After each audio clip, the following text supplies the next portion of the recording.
Alors, avant de commencer, je voudrais toutes vous remercier d'être présentes. Parce que dans le monde, vous mes sœurs, quand les hommes font défaut, les femmes se lèvent. Mais elles ne se lèvent pas pour rien, elles se lèvent pour faire se lever les hommes. Donc on a du boulot. Alors courage, parce que comme le disait Gwen tout à l'heure, nous sommes des combattantes, mais des combattantes de l'amour, placées sous le manteau protecteur et glorieux de notre maman du ciel.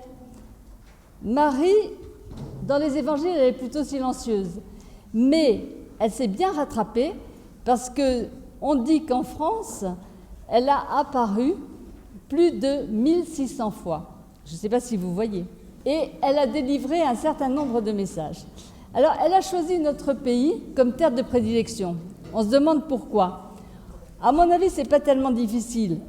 Nous sommes un peuple récalcitrant, rouspéteur, rationaliste, contestataire. Il y a quand même du boulot. Mais nous sommes le peuple qui a donné le plus grand nombre de missionnaires au monde. Nous sommes le peuple qui a porté l'Évangile aux quatre coins de la terre. Et à l'heure actuelle, nous avons le devoir, après tout ce que je vais vous dire, de retrouver notre rôle de fille aînée de l'Église. C'est très important. Quand je suis un peu en colère contre le ciel, j'ai un certain âge, donc je peux me mettre en colère de temps en temps, que le ciel ne m'écoute pas, j'ai la chance d'avoir une petite chapelle, je vais voir le Jésus et je lui dis, on voit vraiment que tu es un homme, parce que tu n'es... Non, écoute, mais tu n'entends pas. Alors, et puis après, je me dis quand même, c'est pas top ce que je viens de faire, parce qu'on a un peu des regrets de se fâcher contre Dieu. Et là, je me dis, et moi, où j'en suis de mon écoute et de mon entendement? Qu'est-ce que j'ai fait dans tout ça? Est-ce que moi, fille, j'écoute et j'entends ce que me dit le ciel? Est-ce que moi, fille, j'écoute et j'entends ce qui a été dit pour notre pays? Alors, je veux juste vous dire deux choses, une du pape Pie X et une du pape Pie XI, qui sont un petit peu des apéritifs de ce que je vais raconter. Le pape Pie X évoque la vocation de la France. Vous direz aux Français qu'ils fassent leur trésor des testaments de Saint Rémy, de Charlemagne et de Saint Louis, qui se résument par ces mots si souvent répétés après l'héroïne d'Orléans, « Vive le Christ qui est roi de France ». À ce titre seulement, la France sera grande parmi les nations. Et quand il y a eu la béatification de Jean-Marie Vianney, il dit « Bientôt, Dieu opérera des prodiges qui nous donneront non plus seulement confiance que la France ne cesse pas d'être la fille aînée de l'Église, mais la joie de le constater, non seulement par des paroles, mais par des actes. » Vous vous rendez compte des paroles d'espérance? En ce moment, avec tout ce qu'on vit, je trouve que c'est génial. Et en 1911, Pie XI disait « Le peuple qui a fait alliance avec Dieu aux fonds baptismaux de Reims se repentira et retournera à sa vocation première. Ces fautes ne resteront pas impunies, mais elle ne périra jamais, la fille de tant de mérites, de tant de soupirs et de tant de larmes. Un jour viendra où la France, comme Saül sur le chemin de Damas, sera enveloppée d'une lumière céleste et entendra la voix lui dire « Pourquoi me persécutes-tu? Je suis Jésus que tu persécutes. Lève-toi, réveille dans ton sein les sentiments assoupis et le pacte de notre alliance. Et va, fille aînée de l'Église, nation prédestinée, vase d'élection, va porter comme par le passé mon nom devant tous les peuples et tous les rois de la terre. » C'est superbe. Vous vous rendez compte de l'espérance qu'on a? Vous n'avez pas l'air convaincu. Bon. Alors, à partir de ça, on va essayer de voir les conseils que nous donne la Sainte Vierge à travers ses apparitions. J'ai essayé de faire un certain nombre de petites choses, vous allez voir. D'abord, je voudrais vous dire une chose. Je n'ai pas vu les 1600 reproductions des apparitions, mais j'en ai vu quand même pas mal, parce qu'il faut faire beaucoup de recherches pour écrire 40 pages. Et il y a une chose qui m'a surprise et en même temps fait un bien extraordinaire. Jamais la Sainte Vierge n'a la même robe.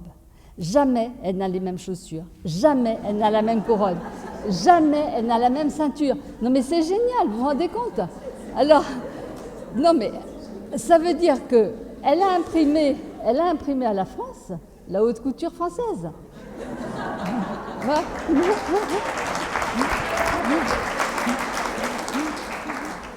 Mais surtout, ce qui est important pour moi, c'est la décence de ces tenues, la beauté, l'élégance, qui préservent en fait énormément le mystère de la femme. Je ne dis pas qu'il faut mettre des robes longues et des machins et des voiles et tout, mais je pense qu'on a à se nourrir de ces présentations pour savoir comment nous devons nous présenter au monde pour être vraiment les filles de Marie. Bon, ça c'est une petite parenthèse. Alors, ce que je voudrais vous dire d'abord, c'est comment Marie s'est installée en France. On est en 430, on est au Puy-en-Velay, et il y a une dame qui souffre le martyre, c'est une dame assez âgée, et tous les soirs, elle se couche en demandant de mourir. Manifestement, ce n'est pas son heure, et il y a un messager qui vient et qui lui dit « Écoute, c'est pas difficile, demain tu t'en vas au puits, donc il faudrait monter la montagne, et puis tu vas voir, ce que tu verras là-bas, ben, ça va être extraordinaire, tu vas être guérie. » Il faut vraiment être persuasif pour qu'elle le fasse, parce qu'elle était quasiment grabataire. Elle monte le lendemain, accompagnée de gens évidemment bienveillants et qui ont cru à son récit, et à un moment, elle n'en peut plus. Elle s'assied lourdement sur une pierre, et au moment où elle s'assied sur une pierre, il y a la cour céleste qui arrive et qui chante. Elle est la reine des cieux qui a choisi ce lieu pour en faire sa demeure. Elle établira la gloire de son nom, et toi, tu guériras. Quand la phrase est finie, elle est immédiatement guérie. Elle va raconter ça à l'évêque. Et l'évêque, en ce temps-là, ben, ils écoutaient. Non, pardon, je ne vais pas dire ça. Non, il est subjugué par ce qui se passe, il voit la guérison de cette femme, il voit les gens autour qui ont entendu aussi. Et il dit, bon, très bien, on fait construire une église, on fait tout ce qu'il faut et on en fait le premier lieu de la foi catholique en France. Ça a été le démarrage du Puy-en-Velay. En 430, vous savez bien que le royaume de France n'est pas encore le royaume de France. Alors, et donc ça veut dire qu'elle prépare le terrain. Hein. Et quand elle dit elle est la reine des cieux, c'est 1 an avant le concile d'Éphèse où elle a été proclamée Théotokos. Donc il y a quand même, on va voir tout au long de ces apparitions, des petits éléments qui montrent qu'elle montre à la France tout ce qu'elle veut qu'on sache d'elle. Et ça, c'est très important. Alors, qu'est-ce qu'il fait l'évêque aussi? Il demande que ce soit le 25 mars, le jour de l'Annonciation. Ça aussi, c'est important. Donc le premier évêché est installé en France. La deuxième chose que je prends, c'est la genouillade. La genouillade, nous sommes à 450. Alors, c'est la seule apparition... Non, il y en a une autre. C'est la première apparition dont j'ai parlé où il n'y a aucun mot. La genouillade, c'est un petit village dans le golfe du Lion, mais c'est un haut lieu de passage maritime. Et il y a un Syrien, vous voyez déjà à l'époque, qui s'appelle Saint Sévère, qui était venu pour évangéliser la France. C'est quand même extraordinaire. Alors, on peut prier pour que ça se passe comme ça aussi maintenant. Et puis, cette année-là, il y a une tempête terrible qui sévit sur le coin, il y a des inondations et, pour comble, un tremblement de terre qui agite non seulement la terre, mais toutes les âmes. Tout le monde a très très peur. Qu'est-ce qui va se passer? Et là, Saint Sévère, qui se dit on va continuer à prier, il n'y a aucune réponse à ces prières, mais qu'importe, il continue. Et voilà qu'un petit moine leur dit, mais regardez, regardez. Et sur un rocher qui reste immergé, il y a la Sainte Vierge, à genoux, qui regarde vers le ciel. Elle ne dit rien, elle se met au rythme des prières des moines, ils prient tous ensemble. Vous vous rendez compte, c'était assez loin, mais dans le ciel, il n'y a pas besoin de micro, il n'y a pas besoin de tout ça, tout le monde s'entend. Et ils prient ensemble. Au moment où ils prient ensemble, tout s'arrête. Les eaux reculent, le tremblement de terre s'arrête et s'émerveille. La Sainte Vierge s'en va et elle laisse quelque chose d'extraordinaire, l'empreinte de son genou sur la pierre. Il y est toujours, on peut aller à la genouillade, je n'y suis pas encore allée, mais il y a l'empreinte du genou de la Sainte Vierge, quand même génial. Alors, elle n'a pas parlé, mais ce qu'elle nous apprend là, elle nous apprend à prier. Et elle nous apprend que dans toutes les tempêtes, dans tous les cataclysmes de nos vies, et Dieu sait que nous en avons toutes, il faut se mettre à genoux devant Dieu et regarder le ciel. Le troisième élément dans cette première petite partie, c'est le cordon de Valenciennes. On est en 1008, alors on franchit les siècles très très vite, mais bon, vous savez bien que ça n'a pas d'importance, le temps pour Dieu. Marie nous laisse un peu digérer, si je peux dire, avant de donner des choses. Parce qu'il y a eu le royaume des Francs, vous savez, avec Clotilde, Geneviève et Clovis. Donc la France est devenue le peuple de Dieu avec le roi choisi par Dieu.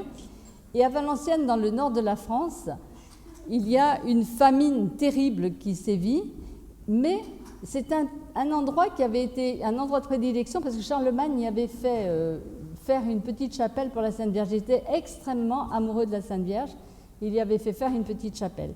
Or, Valenciennes est en proie à des tourments terribles, disette, et comme on n'a rien à manger, la peste s'installe. Ce sont des milliers de morts. Alors je dirais, c'est une épidémie, pas de Covid, mais de peste. Donc là, des quantités de choses dramatiques se passent et les églises sont remplies de gens qui vont prier.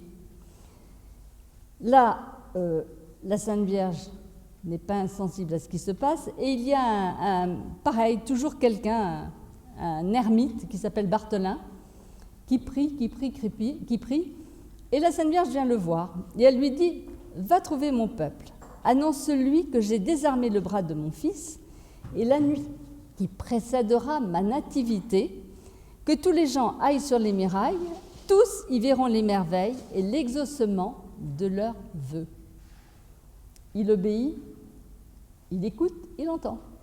Et il va trouver les gens. Et les gens lui obéissent. Ça, c'est génial. Alors, la veille du jour annoncé, Marie arrive au-dessus de la chapelle de Charlemagne, enfin pas de Charlemagne, que Charlemagne avait faite. Et là, elle a à la main un immense cordon. Elle en prend un bout, elle est toujours avec sa cour céleste, et elle donne à un ange l'autre morceau du cordon. Et elle lui dit « Fais le tour de Valenciennes ». Il fait le tour, 17 km. Au moment où les deux morceaux sont réunis, il n'y a plus un seul signe de peste dans Valenciennes.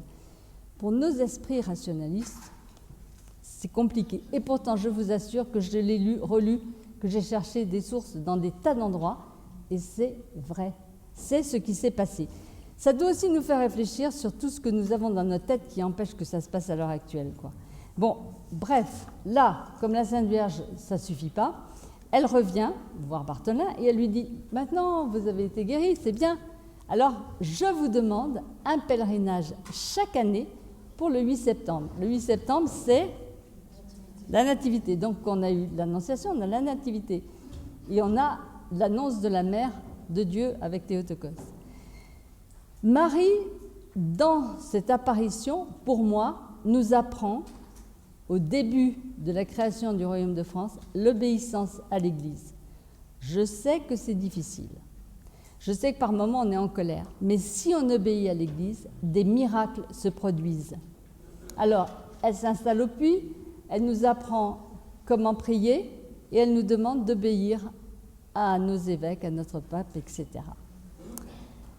Le deuxième élément qui m'a beaucoup intéressée, c'est le souci que Marie a du royaume de France. Bon, Cotignac, tout le monde connaît, je ne vais pas parler trop longtemps, mais il y a un bûcheron, Jean de la Baume, qui s'agenouille et qui, comme tous les matins, il fait sa prière, et la Sainte Vierge lui apparaît et lui dit, ben voilà, je voudrais qu'on fasse ici une petite chapelle, Notre-Dame des Grâces, etc. Très bien. Il continue son travail, il descend au village, il se tait. Le lendemain, il revient au même endroit, la Sainte Vierge revient. Elle ne lui dit pas, je t'ai déjà dit ça hier. Hein. Il faut voir la pédagogie de Marie.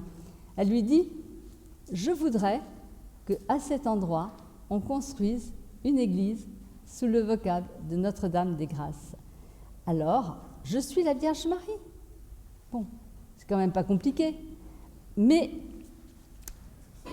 il a du mal. Alors, la deuxième fois, il se dit, bon, si elle revient, je peux pas faire ça une troisième fois. Donc, il descend au village. Et là, contre toute attente, tout le monde l'écoute. Et tout le monde dit, très bien. Et l'évêque, là encore, écoute. Et qu'est-ce qu'ils font? Ils construisent une église. Il n'y avait pas besoin de tous les trucs, vous savez, les plans avec tout ce qu'il faut, les anti-termites, anti-machins, etc. On construisait, c'était facile. Donc là, ça a été extraordinaire. L'église voit le jour, ça devient un lieu pour les couples. Et comme c'est pour les couples, Saint-Jean, il ne va pas laisser Marie toute seule. Donc il apparaît en 1660. Alors ça paraît bizarre parce que c'est 1519-1660, mais vous savez que dans le ciel, il n'y a pas beaucoup de problèmes pour le temps. Bon. La principale victoire qui a eu lieu à Cotignac, Dieu sait qu'il y en a, parce que moi je suis allée plusieurs fois prier pour des couples qui n'avaient pas d'enfants et je vous assure qu'elle exauce beaucoup. La principale victoire, ça a été Anne d'Autriche et Louis XIII qui ont eu Louis XIV. Voilà, ça a été le vœu de Louis XIII, enfin bon, tout le monde le connaît. Ça, c'est la première chose. La deuxième chose, c'est Notre-Dame de Cléry. Alors, c'est la deuxième où il n'y a pas de parole. C'est en 1670. C'est une petite ville, Notre-Dame de Cléry, près d'Orléans, où il y a un trésor, c'est la basilique royale, qui a été construite au XIIIe siècle. Bon, sous la découverte d'une statue miraculeuse, enfin bon, bref. Et le 26 mai 1670, à la Pentecôte, la statue a pleuré en abondance. Et les gens ont vu pendant plusieurs heures Marie et Jésus pleurer, mais pleurer et avoir un visage tourmenté de chagrin, vraiment de douleur. C'est la chapelle royale. Donc, qu'est-ce qu'ils ont fait? Ils ont écrit au roi en disant « Voilà ce qui s'est passé ». Et le roi dit « Je reconnais. Je reconnais ce qui se passe ». Et vous savez, c'était l'époque de Montespan et compagnie. La cour est pas au top. C'est pas très bien tout ce qui se passe, mais il n'a rien changé. Et ça, c'est vraiment un petit peu difficile, un petit peu compliqué, parce que Louis XIV, qui était le grand roi qu'on connaît, a par 2 fois renoncé à ce que Dieu lui a demandé. Parce que la deuxième fois, c'est avec Marguerite Marie Alacoque, et vraiment, vous pouvez chercher tout ce qui s'est passé, où elle lui a demandé, de la part de Dieu, de mettre le Sacré-Cœur de Jésus sur les étendards de France. Il avait comme conseiller un père jésuite qui n'était pas trop fanat pour ce genre de choses, mais il n'empêche que lui n'a pas pris la décision, il n'a pas été Saint-Jean là-dessus, il n'a pas pris la décision de faire ce que Dieu lui demandait. Et on l'a payé très cher parce que 100 ans après cette demande, jour pour jour, Louis XVI était exécuté. Donc ça, c'est extrêmement important.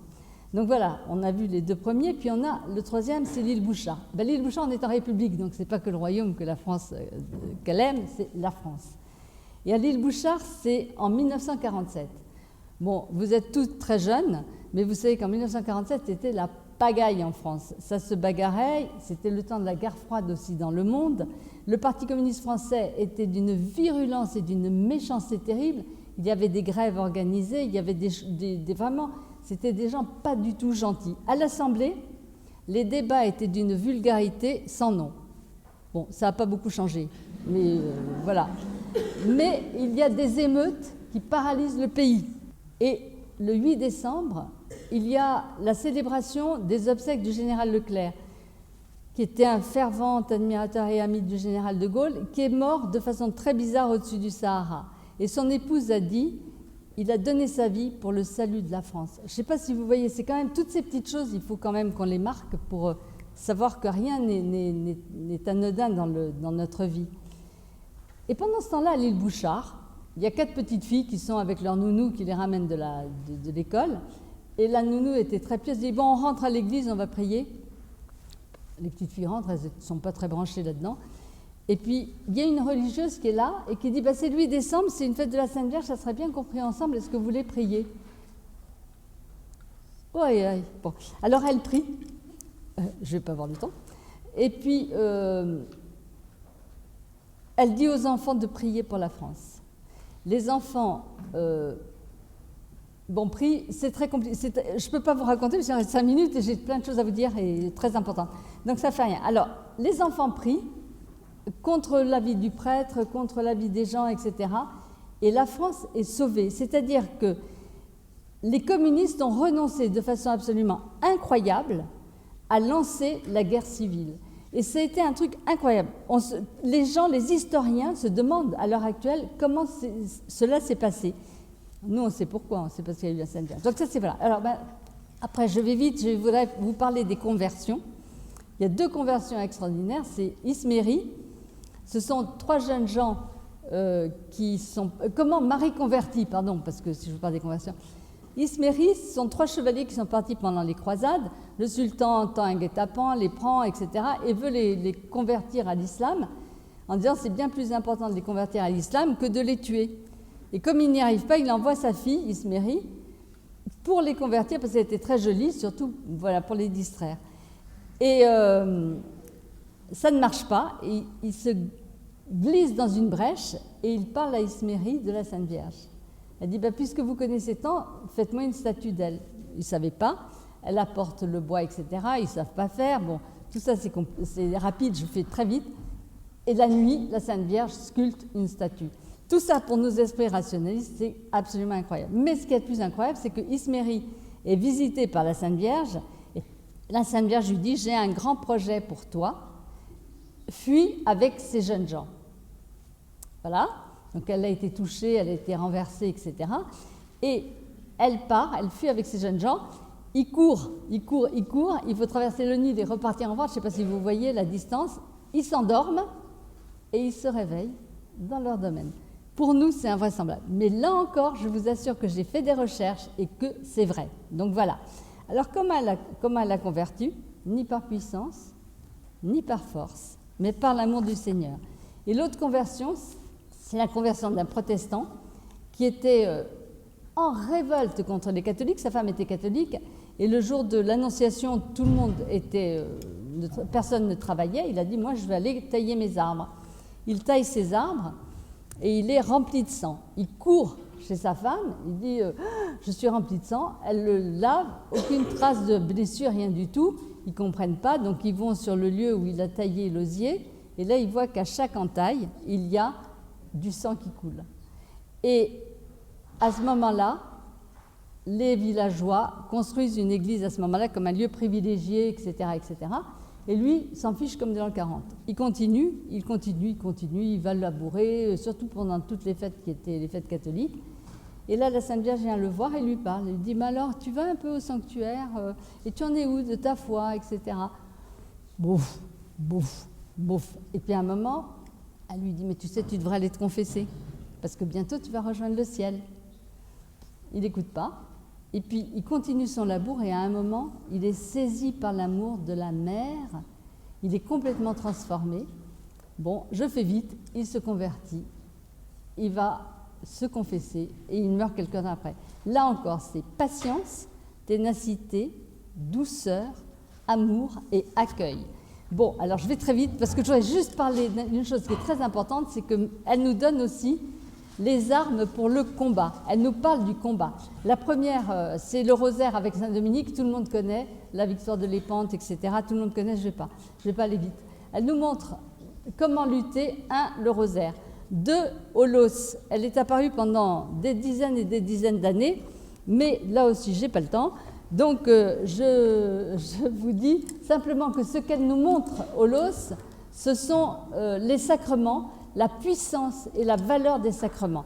Et ça, il ne faut pas qu'on l'oublie. C'est-à-dire, les sacrements, c'est aussi la confession. Hein. Elle dit, j'ai demandé le los à mon fils pour la conversion des pires pécheurs. Et c'est extraordinaire, si vous êtes allé au los ou si vous y allez, il y a toujours l'huile miraculeuse, de temps en temps ça sent bon. Moi, j'y suis allée avec mon époux, ça sentait bon quand je suis arrivée, je dis oh là là, qu'est-ce qu'on a comme chance, etc. En fait, c'était parce qu'il y avait une famille avec un triseau et que c'était pour lui que ça sentait bon. Bon, mais ça fait rien, on a pris un petit peu de gloire.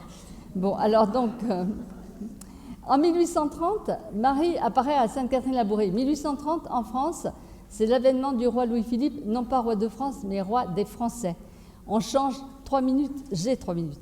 Allez, et là, Marie, on s'imagine, c'est la première fois, on s'imagine que tout est soft quand on va à la rue du Bac, c'est formidable, etc. Les statues, les machins, les corps formidables. En fait, ce qu'on voit, c'est que Marie écrase la tête du serpent. Or, pendant toutes les apparitions de Sainte-Catherine-Labouré, le serpent était sous les pieds de Marie et ne cessait de s'agiter, et ce n'était pas une petite bestiole, c'était un énorme serpent qui cherchait à lui mordre le pied. Donc c'est la première fois que Marie montre le démon à l'œuvre. Enfin, pas à l'œuvre puisqu'elle est la toute-puissante. Le deuxième, c'est la salette. Alors la salette, quand même, je voudrais lire ça parce que c'est trop important. Les chefs, bon alors voilà, je vais vous dire, vous allez le lire dans le bouquin. Hein. La société est à la veille de fléaux les plus terribles. On doit s'attendre à être gouverné par une verge en fer, à boire le calice de la colère de Dieu. Lucifer, avec un grand nombre de démons, seront détachés de l'enfer.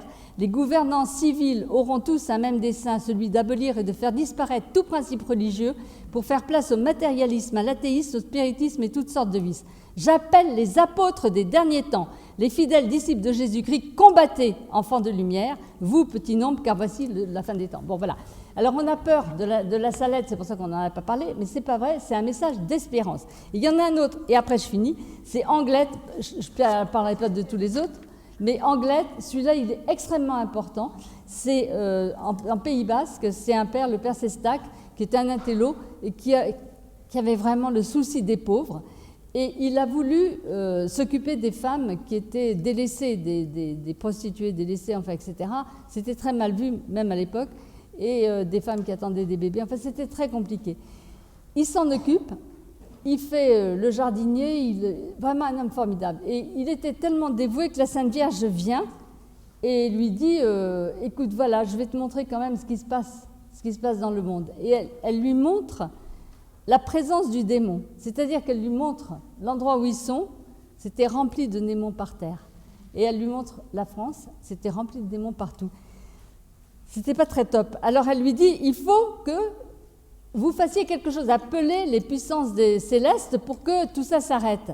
Elle lui dit, mais ma mère, vous qui êtes si bonne et qui êtes au courant, ben, faites ce qu'il faut. Enfin, c'est quand même pas compliqué. Et là, la Sainte Vierge, qui est toujours extrêmement douce, dit non. Elle est avec une grande force. La prière est une condition posée par Dieu pour l'obtention des grâces. Et ça, voilà, je vais finir là-dessus, je ne finirai pas les autres, mais ça, c'est très important. Ça veut dire que si on prie, qu'on prie avec ferveur, qu'on n'est pas des rationalistes en train de croire que blablabla, les choses nous seront données. Alors, je vous dis, écoutons et entendons Marie. Amen. Amen.